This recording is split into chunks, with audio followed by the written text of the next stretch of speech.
with me today, sorry, I just need to send this. I have with me today, Madam Anne Akahara, and I'm going to save the, I wouldn't say the best, but is my father and my big brother. So I have with me today, Madam Anne Akahara. I have Mr. Machif Malo. I have Penny now Ugoyok. She was one of our pioneer guests. I have Dr. Amina Aliu joining us from from England today. Thank you for joining. And I have Otumba Michael Balogun. They are all part of the people that want to listen in. We didn't have a lot of people listening in, but the people speaking today are Bishop Benjamin Kwashi, who is my big brother and my bishop and my father. I think that there's no need to read out the profiles for each one of them, but somebody is telling me that I should just read a little bit. So I'll start with reading through my Chief Malo is one of our directors in SI Group, is a graduate of business administration and management and an astute administrator, facilitator, project manager, management and business development expert. He is vast in research, proposal writing, development, proposal writing, development and implementation. I think that is all about Mr. Machif Malu. Mr. Machif Malu, thank you for joining us today. I also have with us today, I don't want to read the, with us today, I have Penina. Penina was one of our pioneer speaker at the first episode that we had. She is a young lady passionate about the welfare and inclusion of women and the girl child in the society. She's a lawyer, called to the Nigerian Bar in 2012. She holds a master's degree in corporate law and governance. She's also a businesswoman who has also trained young girls in the fashion industry to enable them have economic strength through their skills. We have today also my big sister, Princess Brakoru Adama, one of the princesses of the from Edo. She's a social entrepreneur, CEO for Alpha Bold for Creative Kids Foundation. She graduated from Ahmadu Bello University, Zaria, with a degree in sociology. She holds a certificate in international trade, project management, alternative dispute resolution, human resource management, and emotional wellness. So the last, and who is one of my favorite people in the world right now, is the Most Reverend Dr. Benjamin Aga Kwashi. He's the Bishop of the Anglican Diocese of Jos and Archbishop of the Ecclesiastical Province of Jos in the Church of Nigeria. He and his wife, Gloria, live in Jos, Plateau State in northern Nigeria. He was ordained in 1982 and 10 years later became the Bishop of Jos. In January 2008, he was presented as the Archbishop of Jos Province in the Church of Nigeria. I'd like to stop there. You can see that we have an array of powerful speakers, people who have done the work, people who care about the community. And today, hosting with me today is Maimuna Salim. She's an executive director for SI Group of companies. She's my sister, my best friend, sister from another mother. We do not want to read our profiles. So thank you all for coming, and for all those other guests that joined in with us. I can see an Anapon and Dako Adeni joining us today. Thank you all for coming. So before I start, I was going, during my research, I was, for this topic that we're having today, which is the role of mothers in treasury looting in Nigeria and in Africa too. One of the things that I did a research, and there was a report by Dakuku Peterside, who said something in Premium Times, talking about the latest looting in Nigeria. So I'd like to just, if you permit me, read a little bit of what he said, and it was very interesting for me. He said, lately, Nigeria has been lucky, although for the wrong reasons. Money has metaphorically been falling from the sky, even as the country is in severe economic distress and needs every dollar to meet its obligations. First, it was the series of Abacha loots from the United States alone. Approximately about 332.4 million was recovered. Between March 2021 and May 2022, 6,324,627 euros was recovered from foreign countries. According to the former Justice Minister, Abubakar Malami, these were among recoveries from other countries. The latest is from unknown persons and unidentified sources in Jersey, a Channel island. The funds worth $8.9 million are believed to be proceeds of corruption disguised as government-sanctioned contracts in 2014 for arms purchases, but which were diverted to shell companies. The silent heist in Nigeria is not executed with masks and guns, but with pens and deceit.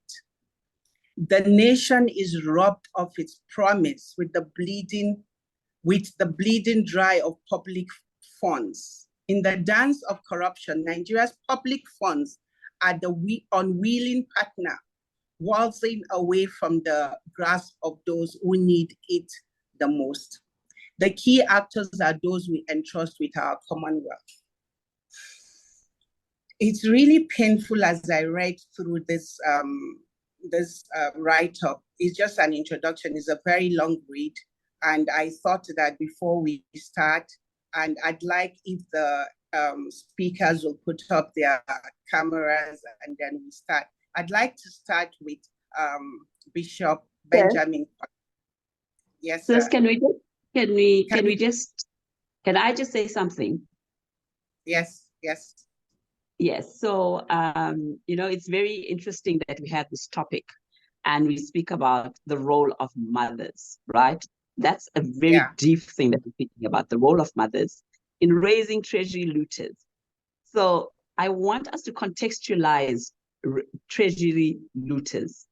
What in your understanding, we start with Archbishop, sir, what in your understanding is treasury looters? What do you think that is? Once you say this issue has to do with Treasury, then it describes a situation of trust beyond you. In other words, you are keeping a treasure, and there's no other person who understands treasure more than women. I suspect those three wise men who came to greet Jesus with gold, with myrrh, with frankincense, those are not man things. Those are women things. They must have searched for it and asked their women because they are treasures.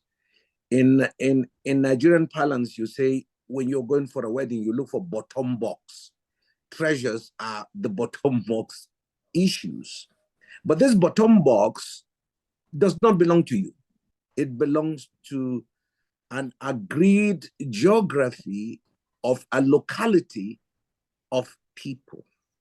So it's really, really not yours. It's a trust. And if anybody is going to touch from that, it has to be with the agreement of the locality of the people within that geography, that this thing we have agreed should be removed for the purpose of this, with the agreement of the people.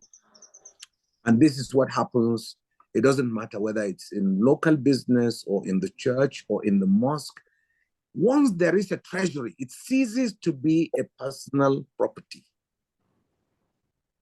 And I think that is the reason why it is so important that we raise treasurers rather than treasury looters.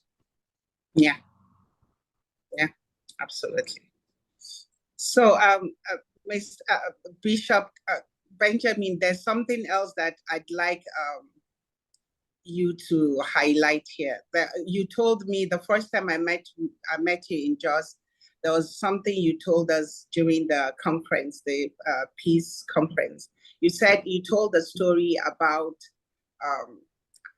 the way your mother treated you growing up when it comes to the issues of honesty.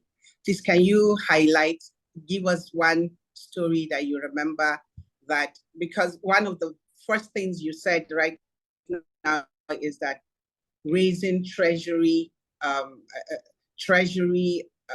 accountable human beings, not people who are looting. So one of the templates that we have established in my news lounge and for Motherhood to Nationhood series is for people to tell a story that resonates to more people to understand that these things were not part of us before.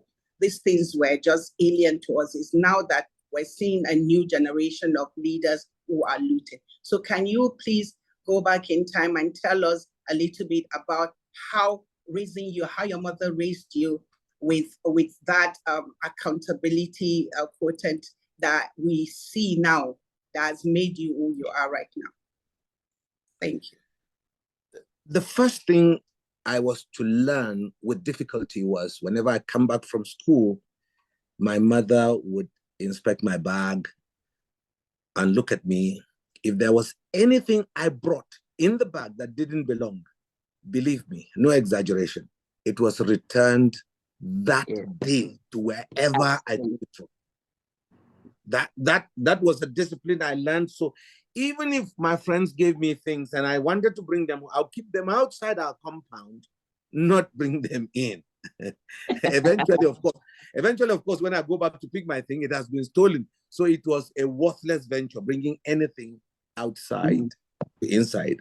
So those were early lessons. But the worst of the worst, which I thought my mother was very wicked for, was that she will keep bananas, she will keep all these little things. And honestly, I thought she was wicked. And they will be there, and I'm seeing it. Now, the only reason you can get it is if you ask. And even when you ask, you have to say, please. Now, in Hausa, that's a bit difficult because basically, I mean, that in our days, that's how we're raised. We're Hausa kids. So the training in Wusasa was, you say, Mama, inking yadda, kozan samu dang ayaban nan? Which means, please, can I have a piece of a banana? But as long as you didn't ask, if you take it, you are a thief. That name was painful. It was very painful. Can you imagine a child being told that you stole a banana, of all things? Okay, it graduated to chocolates. My father was a fantastic man. He would buy all these things, and the tins of the chocolates will be there looking at you, and you'll be looking at them. Yes. If you are not given, then if you take it, you are a thief. So the discipline was difficult between ages 0 to 6. But by the time a child gets to 8, you are now familiar with it.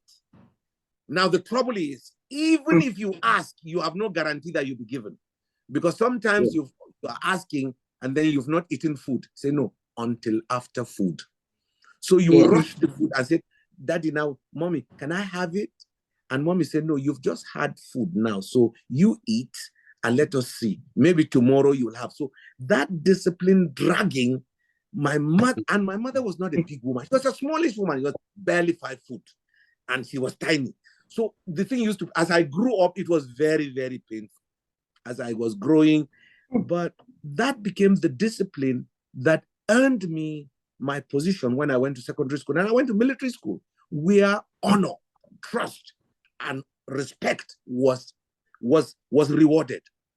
Okay, so thank you, Bishop. That was fantastic. You know, what you've just mentioned now so resonates. I'm sure it resonates with all of us, right? The values that we have, the values that we embodied, and the discipline in the homes. And, you know, looking at it, a lot of us were raised by our mothers because we are the first point of call as a mentor. But, you know, when you question this treasury looters, I mean, Bishop made a comment about it not belonging to you. However, people have this notion, and I'm going to be a bit controversial. Like, I pay my taxes. The country, I do so much, and I'm not getting back anything. So why, if I get into civil service and I get access to Treasury, why not? So I would like Mr. Machif now to comment on this point that I've just made. Thank you, Dr. Maimuna. I think from the very basics, one of the greatest mistakes that most so-called public servants or Nigerians had made is to have that mentality of saying that when I get to public office, either it's my turn or I pay my taxes, and as such, let me take the opportunity to get whatever I want to get out of government coffers, and in the end, becomes a burden to the general populace, as it were. Because if you look at the truth, like our Lord Bishop had mentioned, many Nigerians, most Nigerians, even if not all, were properly trained or were rightly brought up by their mothers. In short, there are points where if there are any things that you buy or come in with that is not yours, your parents will even ask you, or your mother will ask you, how did it come about such money? So, but because the foundation is completely lost at some point, where people become public servants, and the expectations are that if you go to public service, bring more to the house, to the family, and questions are no longer asked. People gradually becoming used to it. Even the community themselves now will start telling that you went to public service, and what did you come or do for the community in the long run?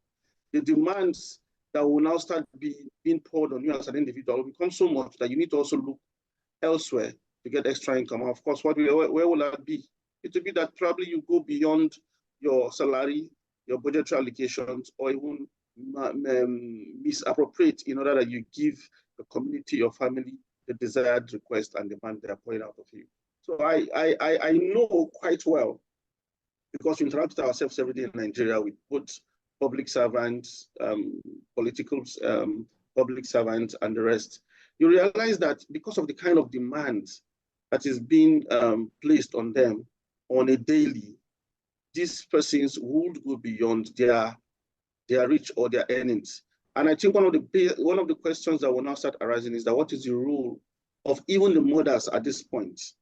Your son is in public service. Start asking him questions. How comes that you are earning so and so amount, but yet you're driving a car that is far beyond the salary in just how many months that you've gone to office? How comes that you're building this house in just 2-3 years? That is like 3, 4, 10 times your salary that you've earned. The church, the mosque, your community that will keep asking you to come and donate on every weekend should also start questioning you. When you ask to come and donate, we're expecting 50,000 naira or 10,000 naira, and then you're donating 10 million in order to create impression that you have money. Where did you get that money from?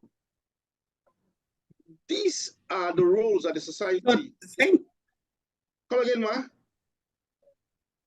Thank you, my chief. Thank you very much, my chief. I'd like to quickly go to Madam Anne Akahara. Thank you, Madam, for joining us. Can you guys, before you go to Madam? Okay, before I go to, yes. Sorry, Madam Akara. Bishop is saying something. Yeah, I just want to say that Maimuna's question has sparked the real issue. Now, once you say something is treasury, it ceases to be yours. So the moment you take anything out of that, you are a thief. It doesn't matter who. So those people asking for, you went to public office, you take this, that you should do that. The treasury has the solution of those people asking whether they are church, mosque, or anybody. The money in that treasury have a budget. to meet the needs of people. And if we agree to follow that budget and spend it accordingly and jail the contractors who refuse to do the work for the people, if we jail them, then people will stop begging us. And look, listen, I'm a child of the 50s. Nigeria looked after me. I swear to God, I will die for this country. My father could pay school fees for me to anywhere. When I went to military school, he didn't even give me transport money. The Nigerian federal government, through the Nigerian army, gave me a warrant to get up from Jos and go to Zaria. And they paid me salary as a little 12-year-old boy every month, £1, up to when I finished. And when I finished, they were prepared to give me scholarship to any university or NDA or anywhere I will go or continue service in the Nigerian army. Excuse me, the budget was there. Ayo Adedeji was the director of planning or PAMSEC planning for Nigeria. And young people, we were planned for. There was no need to go and meet an uncle in any government to say, give me this. There was no need to go and meet, except you visited your seniors who are lieutenant colonel, they will give you, they will support you, they will encourage you. And if you serve in their unit, they will send you to school. So there was no need at all for public treasury to be touched. And nobody did that. What we are seeing in Nigeria today is strange. So the mothers it's actually strange. Thank you. The mothers have issues, the children have issues. It is public treasury. Sorry, that's what I was saying. We're losing. So Anne, Madam Anne, you know, the Archbishop just spoke about, you know, those who loot treasury should actually go to jail. But we know the situation in Nigeria. Impunity is there, right? The law stands. However, there's no recourse for people who go against the law. So what is your take on this? Because it's a continuous cycle. It's a vicious cycle that's going on, and there's no end to it. How do we end this? What role does the mother play in this one? Okay. All right. Thank you so much. It's a pleasure to be here. Good morning once more to everyone. Yesterday night, I did ponder over this question, and I think last week I started reading the book that has been written by the ruler of Dubai. And I'm answering your question. It might just take us a little bit. I might take you, a little bit back and forth. But I use Dubai as a reference point because I'm just wondering what exactly did they do to get to where they are, and why can't we, what is wrong with us as people? Why can't we just do the same thing? And, for me, I haven't finished reading the book. I'm just on the first chapter, but what just speaks to me, what's glaring, popping out of the pages, is the fact that, look, the rulers decided to come together and say, look, we're going to see how we can work together with the people to achieve one single common goal. We're going to come together and work with the people to make sure that, everybody is empowered economically. When we talk about treasury looting and, the roles mothers play, I would like us first and foremost to look at who a woman is, first and foremost. What would make a woman? Because you see, for a child to steal, that means some values have been passed down by the mother. Let's look at the woman's background. Let's look at her childhood. What was it like? And the fact that we just go maybe one generation or two generations down is not enough. But I'm just going to highlight two things. For me, for a woman to raise a child who would steal, there's something wrong. Something must have gone wrong in her own background. It could be as a result of two things, poverty and values, lack of values. So let's look at poverty. How empowered are women today in Nigeria and Africa as a whole? These are some of the questions that we need to have answers to.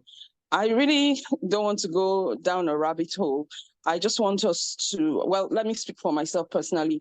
I just want to be solution focused, because the truth of the matter is, if we start talking about the problems of Nigeria, it will never, we'll be here till 2 a.m. So, Correct. yes. So for me, I think to be able to solve this issue, when we look at treasury looting, I'd like to highlight looking at, two things, like I said. But the second thing I want to talk about is values. Because frankly speaking, if we don't go back to addressing what is really important to us as human beings, thank God we have an archbishop here. We're all spiritual human beings here. If we don't, before, people start doing things physically, there are things that have already taken place in the spiritual. So when we talk about values, these are intangible things. I think we need to go back as human beings, as mothers, as grandmothers also. I don't know how many generations, and begin to address that. Because when we talk about treasury, we're just talking about commonwealth. This is wealth that belongs to everybody. If I bring it down to a home, look at a pot of soup. The mother cooks a pot of soup. The pot of soup is for everybody to eat. It's not for the mother to just dish. And then after she's dished, whatever is left, she gives to maybe the husband and the children. So I think these are, for me, when we talk about treasury looting, we just have to go back to what's really important as human beings. I heard Mr. Machib talking about pressure coming from the community. Now, if I'm a public officer and I have access to public funds, what are my values? What is making me sink down to the level of a couple of people putting pressure on me to go and loot and bring to them? So I think there has to be, I will still bring it back to values. We have to get to a point where we begin to teach, self-awareness. Because if you're just going to be able to bow at any point in time to external pressure coming from maybe your wife, your husband, your children, your community, then there's something wrong. There's something wrong with you as a person. Then the person who is also putting that pressure on you, there's something wrong. So, I will just take it back to, Okay, values. Madam Anne, can I just ask you, there's a question I wanted to ask you initially, which is there are things that the bishop highlighted from the story he told as a person when he was growing up. Do you think that there was something happened in the processes of the people who are stealing from the treasury? I'm asking you this question because I know you're a mother, and is there something? I feel that there has to be something scientifically wrong from the processes. Look how he said that he has to, before he even takes a piece of banana, he will ask his mother, and the way he said it in Hausa, he didn't finish translating because it was very powerful. He said, "Dan Allah, can I, do you think that to give for her to give him a piece of banana? Do you think that the processing, there are processes as mothers where you're teaching and inculcating values in your children? Do you think that there was something wrong with the public officers looting for them to be who they are? Or do you think that it was just a peer pressure or something? Or maybe from what Mr. Machib said, is it part of it? Because I'm coming to Penny now, there's a reason why when you finish your talk, because we don't have time, we're running out of time. When you finish your explanation, I'd like to go to Penny now quickly, because there was something she said last week that brought us to this second question. Thank you, Madam Anne. Okay, thank you very much. So I'll make it very fast. Basically, if I look at Archbishop's household, it's still a transpiring of good values, good manners. This is how we behave in this house. Before you take anything, you come and ask. That has already been established. So I think maybe in these particular homes where, treasury looters are coming from, there was probably a break in raising the children properly. That's basically what I'm going to say, because I think we're pressed for time. So Yes. it doesn't, it's not rocket science, frankly speaking. It's just, yes. Okay, so Barrister Penina Goyok, there's something you said last week while we were having a discussion, we are having this conversation about upbringing and community parenting. You said that one of the things that breaks the processes of bringing up the children for them to be contributors to society was you feel that you cannot give what you do not have. And I think that Madam Anne and Bishop and even my chief mentioned it. Can you also please tell us quickly a little story, because part of the template we're having in this podcast is for us to tell a story and let that story be applicable to the subject matter. So can you tell us a little story about why you think that mothers cannot give what they do not have? Like you said, nobody can give. There was is a legal term or something. Please, can you quickly highlight on that? Thank you very much. Thank you so much, ma'am. This conversation has triggered a lot of memories for me and a lot of thoughts. Growing up, we got a lot of things on merit. Like Bishop said, if you don't ask, you don't get. And there's no reason why you should bring what doesn't belong to you home. In fact, the fear of what will happen to you will deter you from bringing such thing home. And you come back home, your mother is searching your bag, looking out for. I went to a boarding school. I come back from boarding house. Can you people hear me? We can. Yes. We can. Clearly. Yeah, okay, thank you. You come back from boarding house. Your mom is searching through your box. Is there anything that doesn't belong to you that is there? If you don't have, and in fact, without even with an explanation, you're going to chop beating for it. And then as you're going back to school, you're returning it and all of that. And you find out that these days parents don't really have that time. Once they give their children stuffs or their children come back from school, they don't even know what the child, sometimes the children will go home, come back with stuffs and still come back to school with that same thing. And the mother might not even notice it. And just like when I looked at the topic, some thoughts came to my mind. Do parents know the friends of their children? As a parent, do you know your children's friends? Do you know the people your children are relating with? Do you know their names? Do you know the parents of those children? What do those parents do? Because a child that is not properly brought up will feel that it is a normal lifestyle. And that child, the tendency of passing that on to your own child is there. So it's like a ripple effect. A child that is a product of a looted treasury will make your child who you are working hard to give something feel that what you're doing is inadequate and probably trigger a desire for more. And when your child's friend sees it as a normal thing, you discover that gradually, your child starts picking up those wrong values.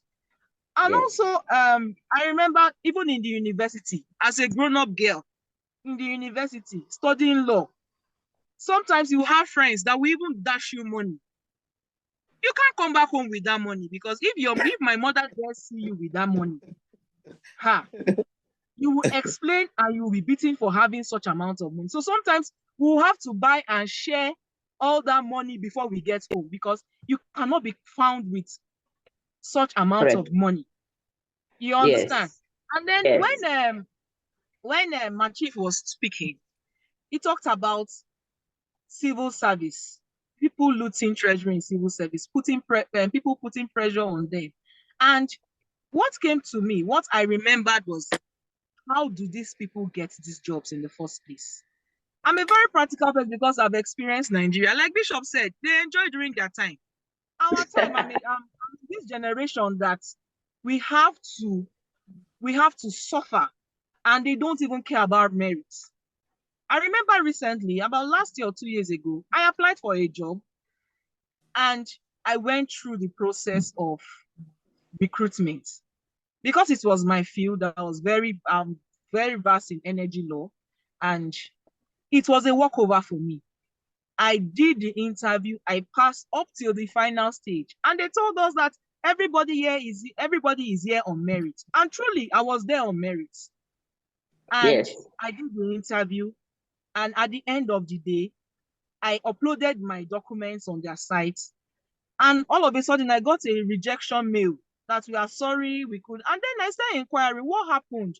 I got to this point, what now happened? They say, what happened was somebody confided and told me that what happened was that they gave their people, something happened, they had to switch and all that. And I felt bad. And I was talking to somebody, but why didn't you tell me? Why did you just leave it like that? Why didn't you tell me? And I'm like, why should I tell you? When I passed, when I went through the process, I did well. So why should I tell you? Say, no, they don't do that anymore. Okay. And Madam Kelly, I'll just stop you there because it's time to, almost time. So thank you for your comments there. And, listening to you, I'm just like trying to assimilate this kind of information because it says a lot about what people do. And when you speak about these things, people say, but Nigeria, you know how Nigeria is. But are we to accept the way Nigeria is? Are we to tolerate it? And when we say, for instance, somebody comes from a home where there's values and discipline, and this person goes into a situation where they make a decision now to loot the treasury, is it greed? What is the root cause? Because we talk about the symptoms here. What is the root cause that this person decides to do that? And I would like Mr. Machif to speak on that point, because every time we look at a problem, people look at the symptoms and not look at the root cause. Are we to say that he didn't come from a good home? Maybe this person did come from a good home, did have discipline in the home, were taught the right values, but decided, okay, I'm here with my friends, peer pressure, whatever it is, and I'm going to also loot. Is it because of what? What's that reason? What is that root cause? Mr. Machif? Thank you, Dr. Memuna, again. I'll just go direct, and I will cite I'd one or like two you to tell examples. a story. I'd like you to tell a story on that because I know you do have a story. Yeah, so that's what I'm saying. I'm going to cite one or two examples. For example, I'll take a story of former Premier Tafawa Balewa that I know of. Yeah. It was told to a lot of us that Tafawa Balewa, during his time as the Prime Minister, once he stays in his office till around 4 p.m. that it is officially closing hours, he used to use lamp in the office. He will put off the lamp that belongs to government, and then he'll go and take his own personal lamp and put on and start using. That is discipline. That is someone who is purposeful and who understands what service means to the people. So he's saving the nation's gas at that point and using his personal gas, because that time it is beyond work hours. How many Nigerians do we have that do that? Today we have Nigerians that will go and carry a whole car or generator or property that belongs to government and convert it to become their personal use, which is a complete opposite to the kind of standard the likes of Tafawa Balewa puts. Let me give you again the story of the former governor of Lagos State that built massive houses and also promoted free education that a lot of us enjoyed. I grew up in Lagos. I did my primary and secondary school in Lagos, and I enjoyed free education. And Jack Conde provided all these things for free.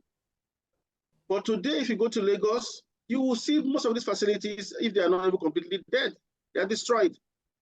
Because what Jack Conde had a principle, he had a value he represents, he has a goal, he has a vision and a mission to serve the people. And as such, he provided massive housing for people, at the same time, free education for people. And then going further, I'll set an example of my own dad. My dad was a retired soldier. I remember I was in S&T. My dad took the Nigeria NAPEX, Nigeria Army Post Exchange, to be established in Liberia around 92-93 during the war. The then Chief of Army Staff, Salih Ibrahim, took like $1 million and said, Mr. Ayuba, go and buy goods from Nigeria and take to Liberia and sell. The cash was brought to him. My dad refused. That is not his duty. That is not his work. That what he will do rather is going to ask a director, someone that's directorate level, to make these purchases. His own is to take it, go down to Liberia, open the supermarket and sell them and bring the money back to Nigeria, make another purchases and do like that and go and send money to them to do it. The Chief of Army Staff then was shocked. And I had to call my dad for a meeting with other directors and say, look at this man. And they ask, is he a storeman? They say, yes, a storeman. And I said, because by practice, I know what he's supposed to do. But then we knew a lot of like my father mates, that were in supply and transport, S&T, that will go and take petroleum products to Liberia, sell, and they came back very rich. My dad, till he retired from the army, he was never a rich man. He lived by what his salaries were, by his earnings, and up till date, that's how he lived. Some of us at the point where, even because probably we call it peer pressure, they're like, look at some mates that are building big houses, they own cars and the rest. Why can't you do that? He said, no. And let me tell you, my children, many of these persons today are not able to live the way they used to live by then. Many of them have died because that same money is no longer coming in like they had spent. Many of them are very unhealthy. And today he's very fine, he's good, he's healthy, and he's seeing his grandchildren. So what am I trying to say? Many of these so-called leaders lost the value from the very foundation. Many of them also lose touch with the teachings of their mothers from the home front.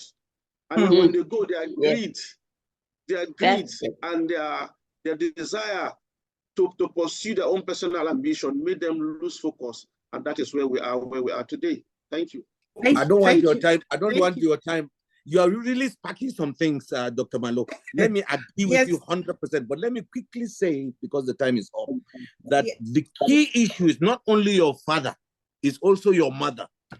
Because a woman who marries a trusted man, if he brings extra to the house, she will question him, and he can't keep it. If he cannot explain it, he can't keep it. I'm married to one.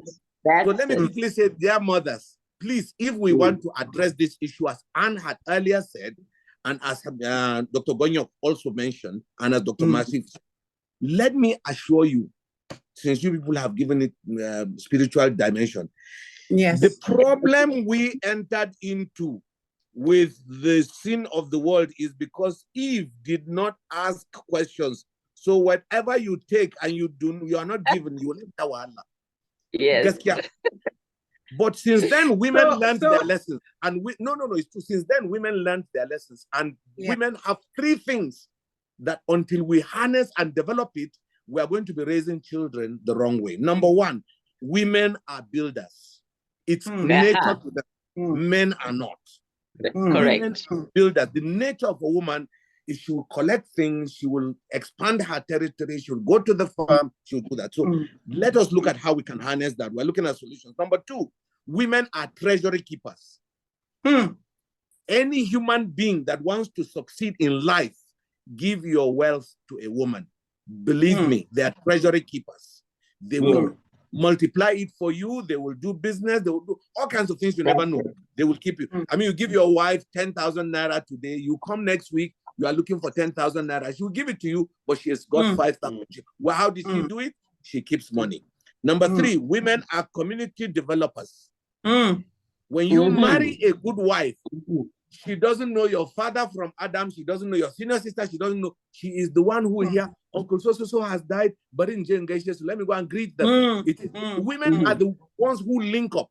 Now, if all these three things I have mentioned is the gift of a woman, why don't we go back to developing girls' schools and begin to give them values? Because women keep values as treasures. And when women try values and it works, they multiply it through their children. Women are builders. I can tell you, I'm now retired. I don't have a house of my own. But when this woman showed me a land and said, Baba, so I don't have a choice. It is women who now are worried about their grandchildren, about their great-grandchildren, uncles' children. So let us begin now to think of how to develop women in Nigeria. Give them these values, not to become thieves, not to become anything else but treasury keepers and community developers, and see how they multiply it into their children who are now my grandchildren. That's all I want to say. Thank you so much. Thank you so much, Bishop. I was going to ask you before you made your very, very interesting comment. There was something that I know I'll be a little bit controversial here, but there was a question that kept hounding me. And that question is, what do you, I'd like you to make a very important, I need you to interpret this for me. What do women, most times we women, can you hear me? Yes, I can hear you. Can you hear me? Can you hear me now? Yeah. Okay. Yeah. So the issue, how we began Motherhood to Nationhood started with the question that mothers mostly are always saying that, oh, may my president, may my child become president of Nigeria, may my child become minister of Nigeria. And the question came to my mind, and I was thinking, I'll share with my team members. Why is it that when the ministers of presidents of Nigeria, do they just sit back and think that their work is done? Is it that they wait and allow their children bring stolen goods to them after raising these children to be honest children? Do they just keep keeping quiet that their children looted and they collect the money and just look the other way? Is it double standard? Or is it that the mothers do not know that their children are stealing? These are the questions that plague my mind. Can you please expatiate on that, Bishop? Yes, and thank you. And before you respond, we would also like to throw it out in the we have Otumba, Michael, Balogun, and Dr. Amina, if they can make their own comments after Bishop explained the last question. Thank you, Bishop. The first one is that my mother was a pastor's daughter. Her father was a pastor, 1919, so that's the generation. And so whatever I do, she will always say, Kada kabanu kunya. In other words, I'm her ambassador. So a mother who realizes that her child is her ambassador will do everything to put the best in a child because he's an ambassador. That's powerful. That's powerful, yes. So when I went to play football and I scored a goal, everybody who came and told her, oh, Benji Ashago, she was proud of that. But in my teenage, when I became a problem to myself and to everybody, she took me to every prayer meeting. You don't know these women. They spoil your good name. Every prayer meeting. So now when later on I was to become a Christian and to come back, every woman where I met, they say, Benji Kadaone, women I don't even know. They will be.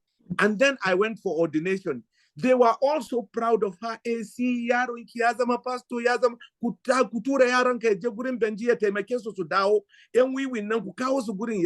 Because you are an ambassador of your family. That is the first thing.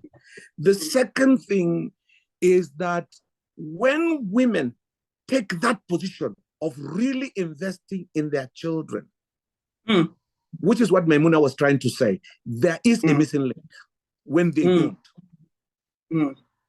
So when they become this or the other, they are naturally going to do what their mothers did not teach them. If, on the other hand, like Dr. Malo said, they become, in spite of their teaching, then they have bowed to a pressure which is completely unambassadorial to their mothers. In other words, mothers should teach their children not to bow to any pressure, no matter what, let them be, because we are proud of Sir Ahmadu Bello, we are proud of Tafawa Balewa, And we in particular in Plateau are proud because his mother is from our area. So we are proud of that because he stood the pressure.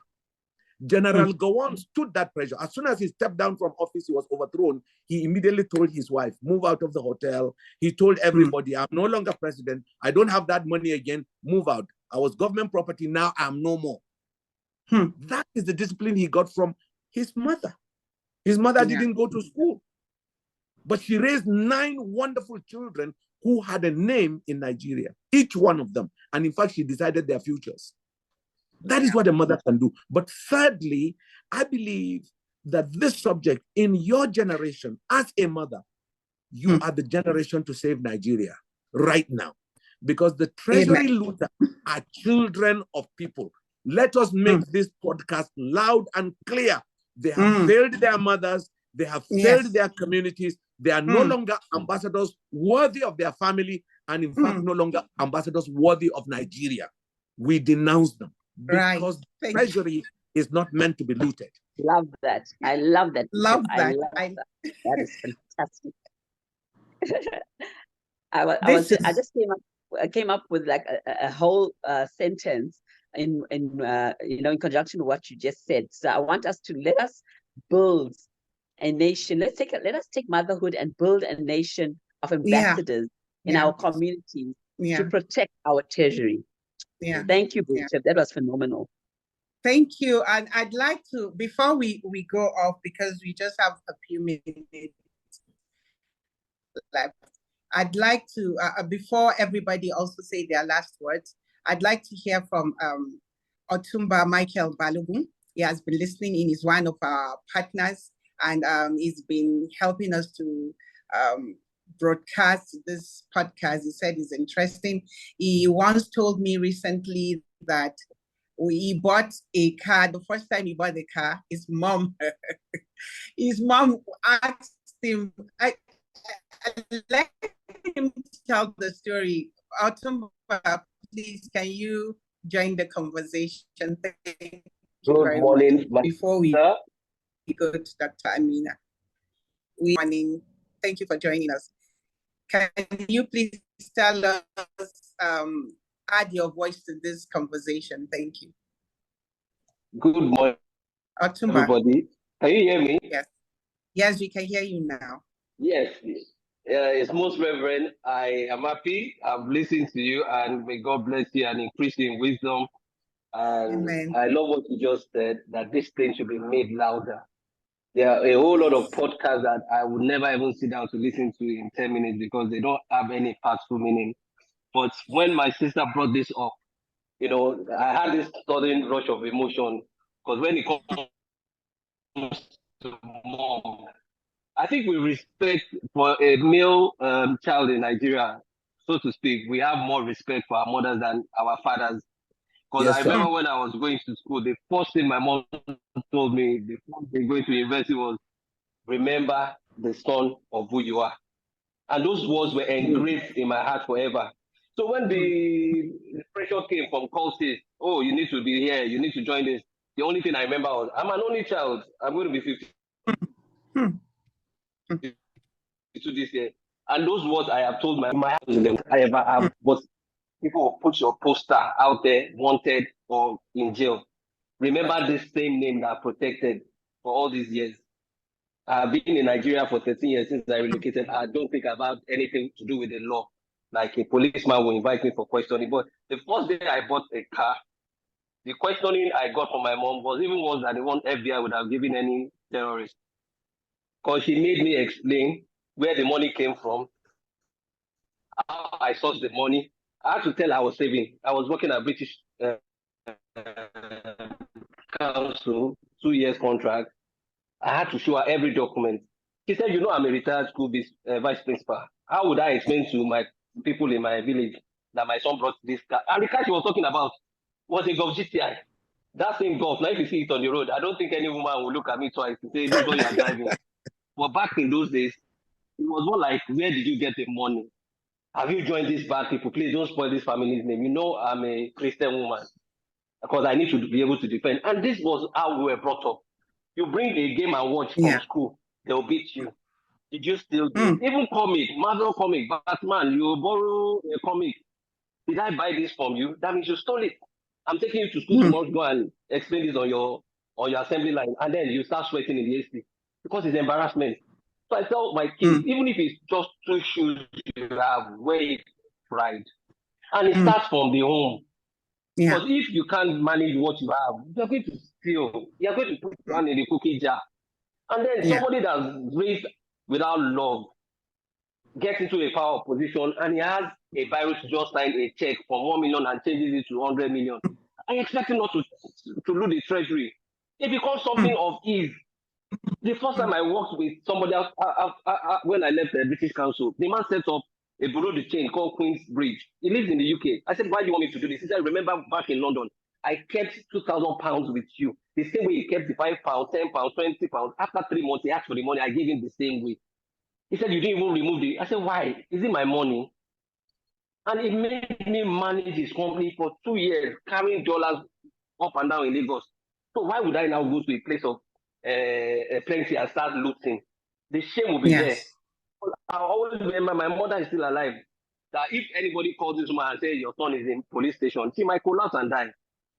And these are the things even the people in the government don't listen to, because some of the so-called pastors, the priests, the imams are all compromised. So they can't even open their mouth to say this to power. Yeah. Thank you so much. Somebody Thank is you so much. commissioning a bill for 50 million. Thank you so much, Otumba. Yes, thank you so much. Yeah, thank you so much for your comment. That was very that was invaluable. Thank you so much, Dr. Amina. Do you want to add to the conversation before we go to our speakers for their last words? Thank you for joining us, Dr. Amina. Dr. Amina is calling in from England. She's a medical doctor too. Assalamu alaikum, peace and blessings be with you all. I'm so happy about this platform that you've created, mashallah. I am with all the panelists, you know, the Bishop, Penina, Madam Anne, you know, Mashif that has gone, mashallah. You guys are doing something very, very important, because we need to take the bull by the horn and try to change things. Nigeria is just spiraling, and it's so sad. And people are leaving, people like me, which, subhanallah, you want to go back home and help your people. But it hurts, it hurts. The reason why I left Nigeria is because the bribery and the corruption. And everything you are going to do, the story I studied in BUK, you know, in Kano. So my story, why I left and went to the UAE, was everything you're going to do, they'll tell you, biki bada cin hanci ba? How do you expect za a miki abu? You have to bada cin hanci. I was like, even the smallest thing you can imagine, za a ce sai ka bada cin hanci. I was like, this is wrong. We know the Lord has said bribery is haram. If you have a duty, you have to do it because that's your duty, not because you have to wait someone to pay you. So just to cut a long story short, I know we're already over, you know, the time. My 3 points that I wanted to make was, first of all, children learn from their environment. Yes. So it's not really right to put it all on the mother, because the mother can do so much. But when that child goes out and meets their friends, the other families and all of that, really the child is a societal property. So we need to put that in context as well. And then secondly, Madam Anne, I totally agree with you, and I stick side by side with you regarding us focusing on solving problems rather than just dwelling on the, you know, symptoms and finding what is wrong and all. No, okay, something is wrong. How can we build things back? How can we improve our lives and the lives of our families and the whole society? Because it will always come back to you. What goes around comes around. And then my last point is, definitely we need to build schools to teach our girls these values. Bishop, I totally agree with you. We can't expect women to just start, okay, they heard this podcast, okay, I have to do this. No, we have to start catching them early and building and regaining the society back to a certain level where, inshallah, we will have people that are there that are you can trust them, they're full of integrity, and they know that on the day of judgment, they have someone to answer to, because that's the only time that they will do the right thing. Thank you so much. Thank you so much. So, my co-host, do you have anything to say?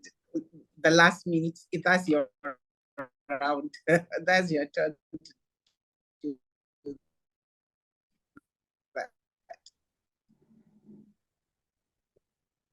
Hear you? We can't hear you're you. Muted. Can we hear her? Oh, thank you so much, She's Madam muted. Amina. Yes, Thank you you so are much, muted. everybody. I didn't realize I was muted. Sorry. So we'll go to our panelists now and get any last minute reviews, and then we'll finally close. Thank you. Mr. Mach, we can start with the Bishop. Okay, I want to thank Mr. Machiro very much. If his father and mother were disagreed, we will not have him on this panel. Yes. So let us begin from the home. Even we who here begin small. But let me also say that we must emphasize the girls' school and who are those who teach in that school. Yeah, correct. There must be people of values. I insist it must be a woman who is a principal of girls' schools. I don't care that there will be men, but a woman must be the principal. Thank you. Even in the church, and I don't want you to think that treasury looters are only in government. No, the church too. I have taken positions against pastors, and families have hounded me as Bishop of Jos. I am not going to change because I know what my mother will be thinking in her grave if I change. And I don't want to go and meet her when I die. And I told her that I've changed my mind. I will never change my mind.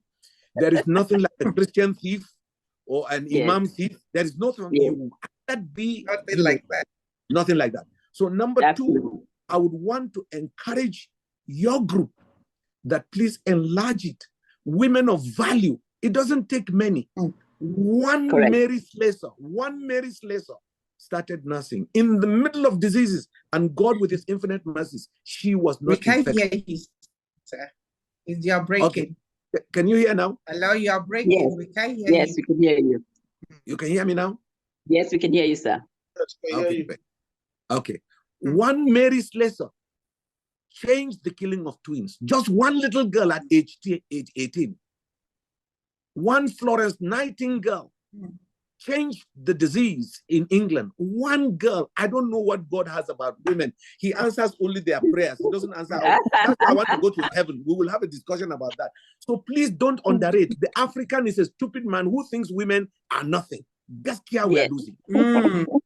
Number three, I would like to agree with Anne and with Amina and all of you that let us write the solutions in writing so that other girls can read. And we will be, there are many people more intelligent than me who can provide other things that are solution-based. Absolutely. So that this is a problem, but here is how we go. And usually solutions are simple things. Very, very simple. I thank you and God bless you. Thank you. Madam Penny, please, your last minute comment. Okay, thank you, Dr. Mimuna.